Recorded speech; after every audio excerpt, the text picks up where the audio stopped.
NATO forces رہیں گی، جب تک یہاں پہ ایجنسیوں کا گندا کھیل ہوتا رہے گا چین کامیاب نہیں ہوگا۔ اور آخری جو بڑا CIA کا کام تھا وہ یہ تھا کہ دہشت گردی پہ قابو پانا۔ یہ بھی ان کا ایک، یعنی ہم یہ نہیں کہہ سکتے کہ وہ دہشت گردی خود پھیلاتے ہیں صرف، جب وہ آئے تھے تو ان کا نقطہ نظر یہ بھی تھا کہ دہشت گردوں کو قابو کیا جائے۔ پھر اسرائیل کی موساد یہاں پہ موجود رہی۔ موساد جو ہے وہ فیوچر پلاننگ کرنے کے لیے آئی تھی اپنے بارے میں۔ ان کو یہ لگتا ہے کہ ایران ان کے لیے خطرہ ہو سکتا ہے اور پاکستان ان کے لیے خطرہ ہو سکتا ہے، لہٰذا ان دونوں ملکوں کے بارڈر افغانستان کے ساتھ لگتے ہیں تو ان دونوں ملکوں پہ ایک دباؤ بنا کر رکھا جائے افغانستان کے حالات کو خراب کر کے، اور افغانستان کو استعمال کرتے ہوئے ان ملکوں میں دہشت گردی کی جائے تاکہ یہ ملک پریشان رہیں۔ موساد کی موجودگی کی ایک وجہ یہ بھی تھی کہ ایران ایٹامک پاور بننا چاہتا ہے اور پاکستان بن گیا ہے، لہذا ان دونوں ملکوں کو قریب سے مانیٹر کرنے کے لیے افغانستان ایک بہترین جگہ تھی۔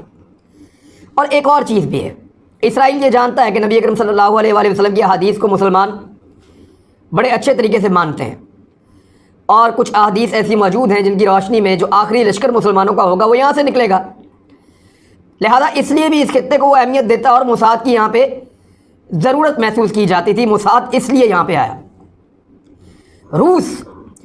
روس کی GRU اس وقت سب سے بڑی انٹیلیجنس ایجنسی ہے۔ اس سے پہلے اور ایجنسیاں بھی کام کر رہی تھی روس کی یہاں پہ، روس کی بہت ساری انٹیلیجنس ایجنسیز رہی ہیں، سوویت یونین کے ٹائم پہ بڑی تگڑی ان کی انٹیلیجنس تھی، وہ یہاں کام کرتے رہے ہیں، لیکن مین انٹیلیجنس ایجنسی اس کا نام ہے GRU۔ روس کا خواب ہے کہ گرم پانیوں تک پہنچے، وہ اس کو راستے ملنے چاہیے۔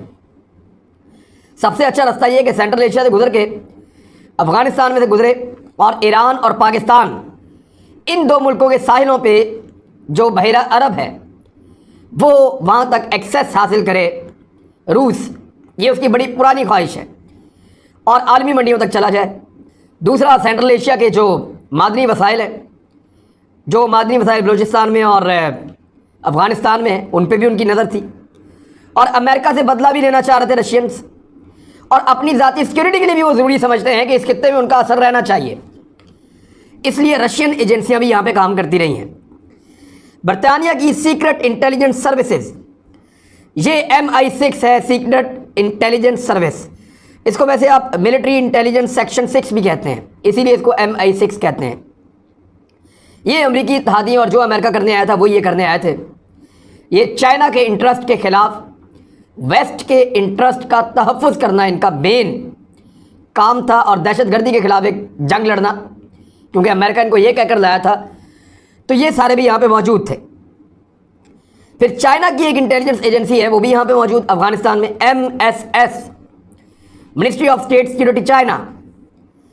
یہ مستقبل میں تجارت کرنا چاہتے ہیں، CPEC بنانا چاہتے ہیں، ان رستوں کو کھولنا چاہتے ہیں، یہاں کے معدنی وسائل پہ قبضہ کرنا چاہتے ہیں، یہاں پہ انڈسٹری لگا کے پیسہ بنانا چاہتے ہیں، ان رستوں کو، یہاں کی سستی لیبر کو، یہاں کے لوگوں کو، یہاں کی معدنیات کو، یہاں کے تمام وسائل کو استعمال کرتے ہوئے وہ فیوچر کی ایک سپر پاور بننا چاہتے ہیں، اور اس کے لیے ضروری یہ ہے کہ ان کو چھوٹے رستے ملیں، اخراجات کم ہوں، کاسٹ کم ہو، اور وہ چیزیں زیادہ پروڈیوس کریں۔ تو اس لیے چائنا نے اپنی ایجنسیز کو بھی اس ملک میں رکھا۔ فرانس، اس کی DGSE، general directorate of external security, یہ جو کام امریکہ اور برطانیہ کر رہے تھے ایگزیکٹلی وہی کام کرنے کے لیے آئے تھے۔ ویسے انہوں نے انڈیا کا بہت ساتھ دیا ہے، ابھی رفال طیارے بھی ان کو دیے ہیں، تو ان کا انڈیا کے ساتھ ایک بڑا شاندار نیکسس بھی ہے۔ پھر بھارت، بلکہ بھارت سے پہلے بات کر لیتے ہیں آسٹریلیا کی۔ Australian secret intelligence service ASIS، یہ امریکہ، بھارت اور برطانیہ کے ساتھی ہیں، اور یہ کوارڈ گروپ میں بھی شامل ہیں، یعنی اس میں آسٹریلیا ہے، جاپان ہے، انڈیا ہے، امریکہ ہے، اور یہ چین کے خلاف ایک بڑا اتحاد جہاں پہ بھی قائم ہوتا ہے اس کا حصہ بن جاتے ہیں۔ تو ان کے بھی مفاد وہی تھے جو ویسٹ کے مفاد تھے، مغربی ممالک کے جو مفاد تھے۔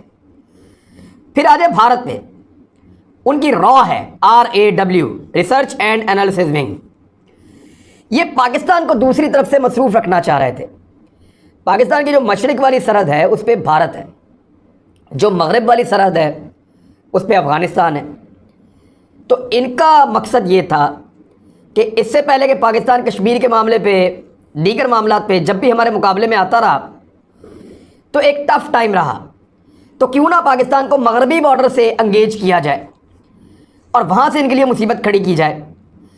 تو اس ایجنسی نے بہت بڑی انویسٹمنٹ کی ہے، بڑا پیسہ خرچ کیا، درجنوں کیمپس بنائے، وہاں پہ دہشت گردوں کو ٹریننگ دی اور پاکستان کے اندر بے شمار دہشت گردی کے واقعات کرائے، ان کے ثبوت ہم نے دنیا کو دیے ہیں۔ پھر کشمیر سے عدم توجہ، یعنی جتنا یہاں پہ خون ریزی ہوگی افغانستان میں لوگ کشمیر پہ توجہ نہیں دیں گے، توجہ ہوگی افغانستان کی طرف۔ پھر امریکہ سے قربت کے لیے بھی انہوں نے کام کیا یہاں پہ بہت، اور انہوں نے امریکی ایجنسیوں کے ساتھ مل کر کام کیا، این ڈی ایس کے ساتھ۔ این ڈی ایس جو ہے وہ افغان انٹیلیجنس ایجنسی ہے، وہ بھی وہی کرتی رہی ہے جو سی آئی اے اور موساد کہتے رہے ہیں یا کرتے رہے ہیں۔ بہرحال یہ بھی چین کے لیے ایک رکاوٹ ڈالنا چاہ رہے تھے، ان کے مفادات بھی وہی ہیں جو ویسٹ کے ہیں، لیکن یہ یہاں کا واحد ملک ہے جو ویسٹ کے ساتھ جا کر کھڑا تھا۔ اب آ جائیں ایران کی طرف۔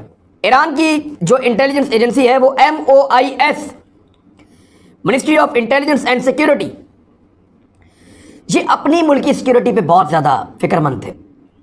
ان کو آئیڈیا تھا کہ ان کی اسرائیل کے ساتھ بھی چپکلش ہے، سعودی عرب کے ساتھ بھی ہے، تو یہ افغانستان کے اندر اپنا اثر رسوخ رکھنا چاہتے تھے ایرانی۔ ان کو یہ پتا تھا کہ یہ والا بارڈر ہم نے بالکل بھی غیر محفوظ نہیں ہونے دینا۔ اگر افغانستان کی طرف سے فکر مندی ہوئی تو ایران کی طاقت کم پڑ جائے گی اسرائیل اور باقی جو مخالفین ہیں ان کا سامنا کرنے کے لیے۔ پہلے ہی ان پر عالمی پابندیاں لگی ہوئی ہیں تو وہ بہت دباؤ میں ہے، اس لیے انہوں نے بڑا فوکس کیا، ان کی انٹیلیجنس ایجنسی نے افغانستان میں طالبان سے تعلقات بنائے۔ ایون ان کے اوپر الزام ہے کہ انہوں نے طالبان کو ہتھیار بھی دیے لڑنے کے لیے، اور ویسے بھی یہ ایک پراکسی ہمیشہ رکھتے ہیں سعودی عرب کے خلاف۔ پاکستان میں بھی ایک شیعہ سنی پراکسی ہے، ایک طرف ایران کے لوگ ہیں، ایک طرف سعودیہ کے لوگ ہیں، ایسے ہی یہ پراکسی جو ہے اس کو افغانستان میں بھی پالتے ہیں۔ تو ایران کا یہ رول تھا کہ سرحدی دباؤ سے بچنا اپنی سیکیورٹی کی وجہ سے، اور ایک پراکسی بھی رکھنا۔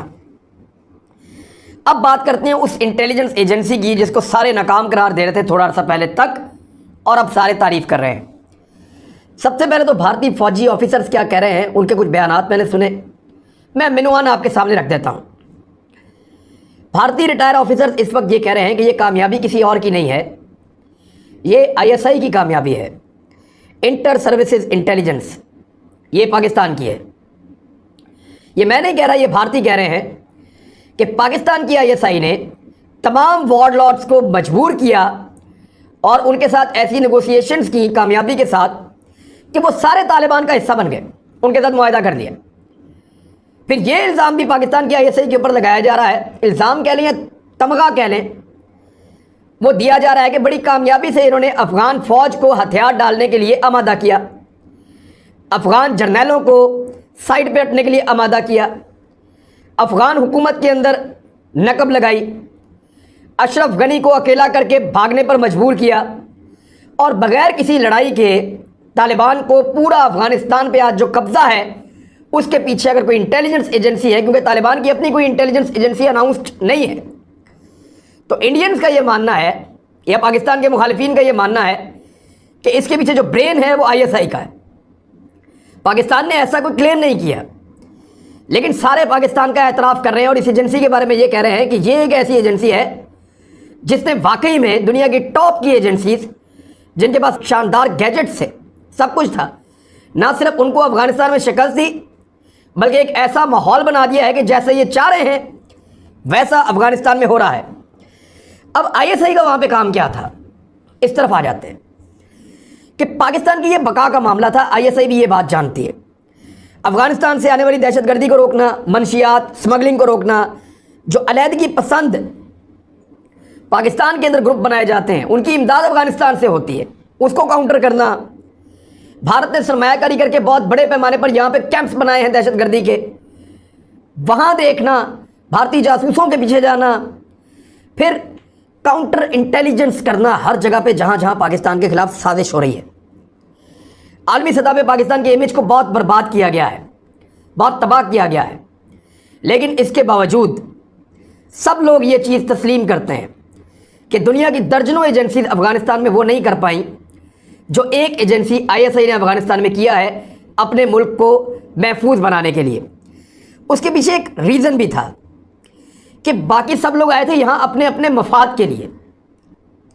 یعنی آپ CIA کو لے لیں, موساد کو لے لیں, GRU کو لے لیں, MI6, MSS, اور فرانس, بھارت کی را ہے, آسٹریلیا, ایران, کینیڈا, جرمنی کی ایجنسی بھی تھی, سعودی انٹیلیجنس, سب لوگ یہاں پہ کام کر رہے تھے, لیکن سب کام کر رہے تھے اپنے اپنے مفاد کے لیے. یہ ایک واحد انٹیلیجنس ایجنسی تھی جو کام کر رہی تھی اپنی بقا کے لیے.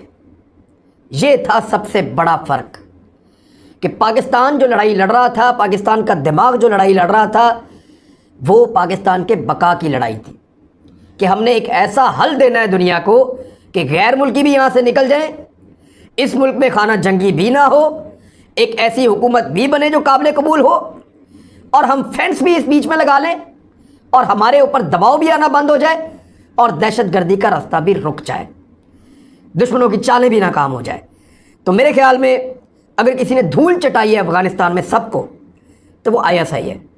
اور میں نہیں کہہ رہا, یہ انڈینس کہہ رہے ہیں جو ISI سے اس زمین پر سب سے زیادہ نفرت کرتے ہیں. اب تک کے لیے اتنے, اپنا خیال رکھیے گا, اپنے اس چینل کا بھی. اللہ حافظ.